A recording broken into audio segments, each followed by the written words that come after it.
आज के इस महत्वपूर्ण और प्रभावी आज के इस कार्यक्रम के अवसर पर माननीय शिक्षा मंत्री आदरणीय श्री धर्मेंद्र प्रधान जी, उपस्थित शिक्षा विभाग के सचिव संजय कुमार जी, महिला बाल विकास विभाग के सचिव अनिल मल्लिक जी, उपस्थित अवर सचिव अर्चना अवस्थी जी, लव अग्रवाल जी सहित शिक्षा विभाग और महिला बाल विकास विभाग के सभी अधिकारीगण, उपस्थित प्रेस मीडिया के सम्मानित साथियों, आज बहुत ही सुखद क्षण है खास करके मेरे लिए कि अक्सर ये हम लोग बात करते थे जब मैं शिक्षा विभाग में थी। आदरणीय शिक्षा मंत्री जी के अंदर में शिक्षा विभाग में जब कभी बैठक होती थी तो हम लोग हमेशा NEP 2020 की चर्चा करते थे और उसमें ये बातें आती थी कोलोकेशन की, बाल वाटिका और आंगनवाड़ी की। तो उसी समय से आदरणीय मंत्री जी के मन में ये भाव था कि ये हम कैसे एक साथ कोलोकेट कर सके और जो NEP का मूल उद्देश्य है उस उद्देश्य को हम आगे बढ़ा सके। और जैसा हम सभी जानते हैं कि माननीय प्रधानमंत्री जी हमेशा कहते हैं 21st सेंचुरी स्किल्स को बढ़ावा देने के लिए, और इसी के तहत NEP 2020 उनके सोच का ही ये परिणाम है कि कैसे हम बच्चों को छोटे से लेकर बच्चों को कैसे उनके भाषा में शिक्षा, खेल खेल में शिक्षा या फिर स्किल की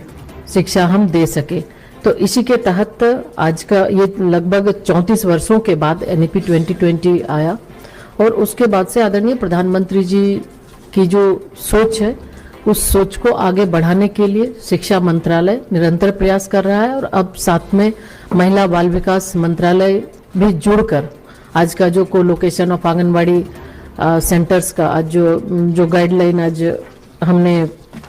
अभी जो जारी किया है, तो उसके माध्यम से कि कैसे हम साथ में मिलकर एक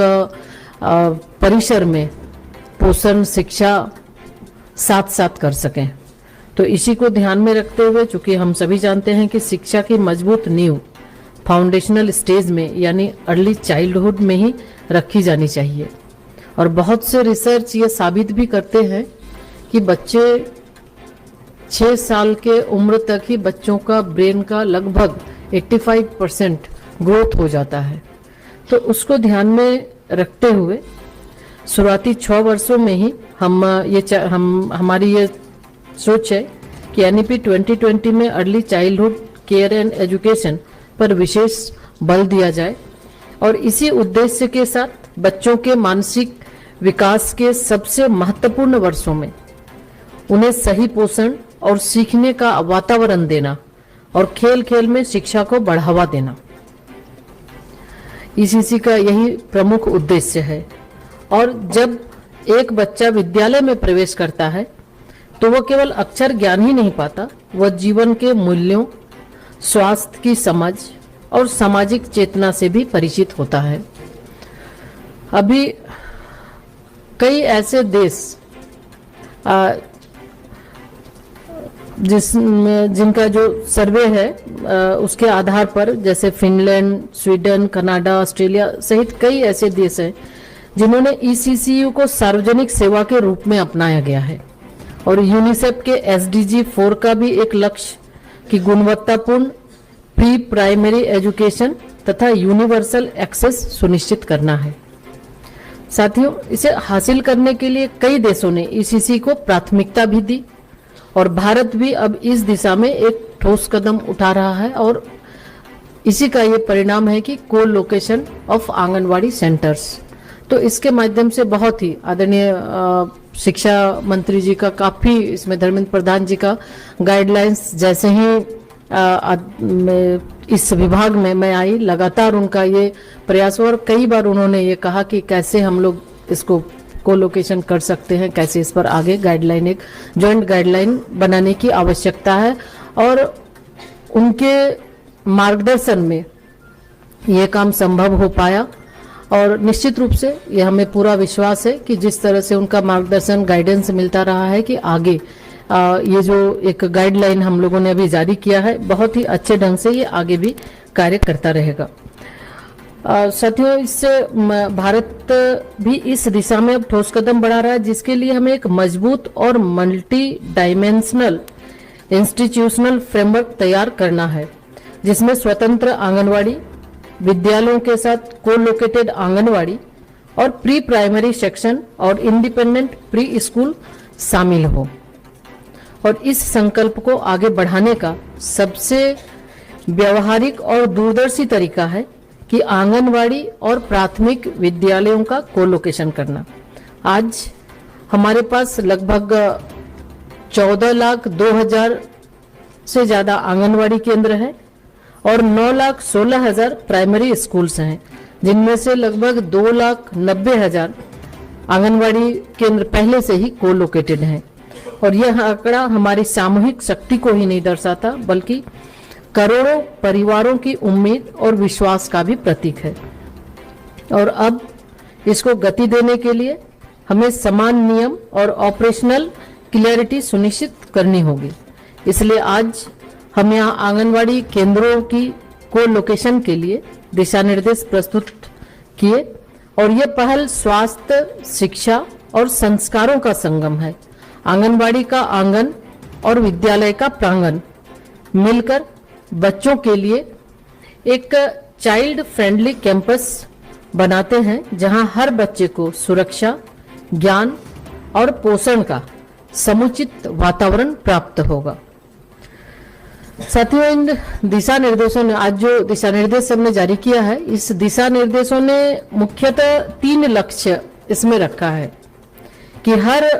पहला लक्ष्य है हर इनरोल्ड बच्चा आंगनवाड़ी से सहजता के साथ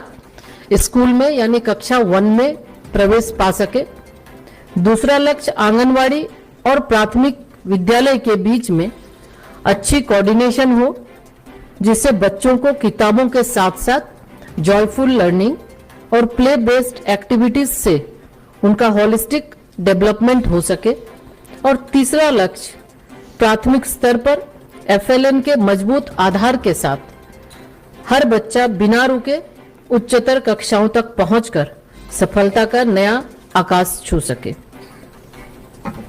और साथियों, जैसा आदरणीय प्रधानमंत्री जी हमेशा वुमेन लेड डेवलपमेंट की बात करते हैं,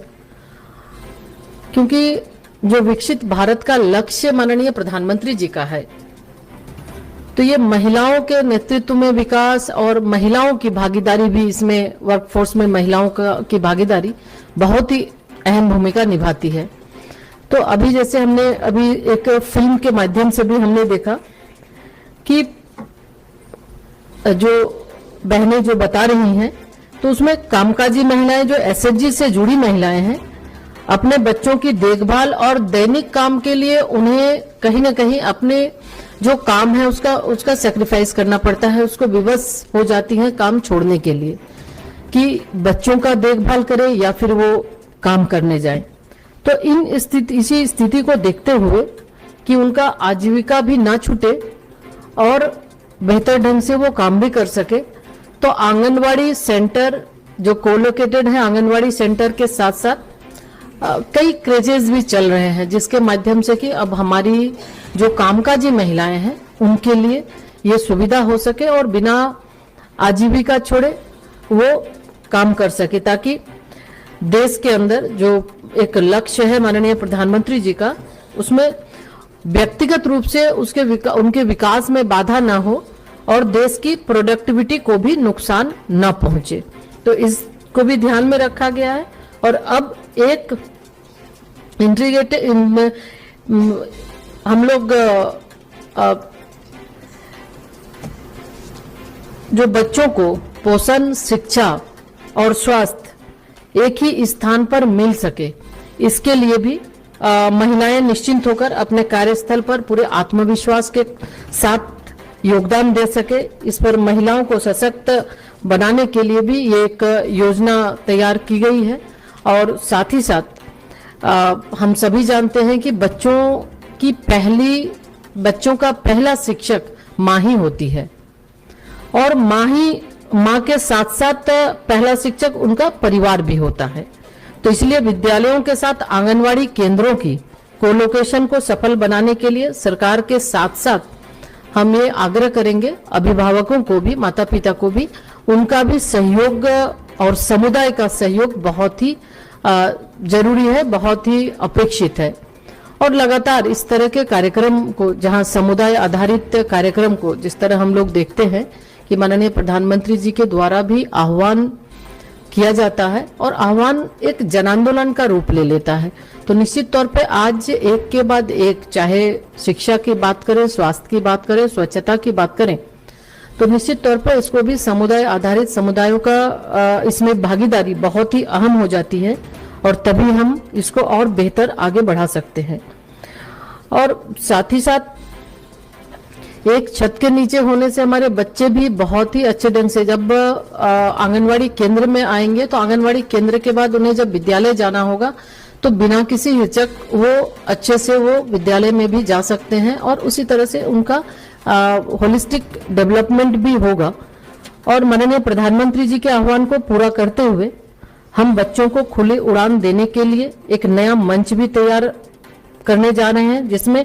हर माँ की ममता, हर बच्चे की मुस्कान और हर शिक्षक की प्रेरणा शामिल है। साथियों, आइए हम सब मिलकर जो विकसित भारत का लक्ष्य माननीय प्रधानमंत्री जी का है, उस लक्ष्य के नींव को मजबूत करें। और जैसा मैंने पहले ही हमने कहा कि बच्चों का 85% ब्रेन डेवलपमेंट छोटे उनके 6 वर्ष के आयु में ही होता है, तो ये आवश्यक है कि जिस तरह से महिला बाल विकास विभाग जब प्रेग्नेंट होती हैं लेडी, उस समय से लेके हम उनके पोषण का सही ध्यान रखते हैं, ताकि हमारे बच्चे जो विकसित भारत के निर्माण में, नवनिर्माण में उनकी अहम भूमिका होगी, ताकि बच्चे स्वस्थ बच्चे जन्म ले और उसके बाद उन्हें अच्छी शिक्षा मिल सके और अच्छे तरीके से उनका सही ढंग से देखरेख हो सके। तो इसके लिए महिला बाल विकास विभाग निरंतर प्रयास कर रही है। और साथ ही साथ अभी ये कोलोकेशन होने के बाद आज के बाद से निश्चित तौर पे हम जहां अमृत काल की पीढ़ी का हर बच्चा सुपोषित और ज्ञान संपन्न हो, हम अपने समर्पण और सशक्त क्रियान्वयन से इस लक्ष्य की प्राप्ति के लिए प्रतिबद्ध हैं। और भारत सरकार और सभी अन्य राज्य की सरकारें भी इसमें मिलकर, साथ मिलकर आज का जो ये गाइडलाइन है, इसको हम बेहतर ढंग से आगे बढ़ाने के लिए हम प्रयास करेंगे। और आज इस कार्यक्रम में फिर से हम आदरणीय शिक्षा मंत्री श्री धर्मेंद्र प्रधान जी और उनकी पूरी टीम के प्रति आभार व्यक्त करते हैं कि आपके कुशल मार्गदर्शन में आज ये संभव हो पाया और लगातार ये आगे बढ़ेगा। और निश्चित रूप से आज जो भी इस कार्यक्रम में हमारे आंगनवाड़ी की वर्कर हैं, हेल्पर हैं या फिर अन्य शिक्षा विभाग के सभी अधिकारी, सभी का हम अलग अलग स्टेक होल्डर हैं, हम उनके प्रति आभार व्यक्त करते हैं। और साथ ही साथ इसको आगे बढ़ाने के लिए आप भी अपनी अहम भूमिका निभाएं और माननीय प्रधानमंत्री जी के 2047 के विकसित भारत के लक्ष्य को पूरा करने के लिए, उनके संकल्प को सिद्धि तक पहुंचाने के लिए अहम भूमिका दें। बहुत बहुत धन्यवाद।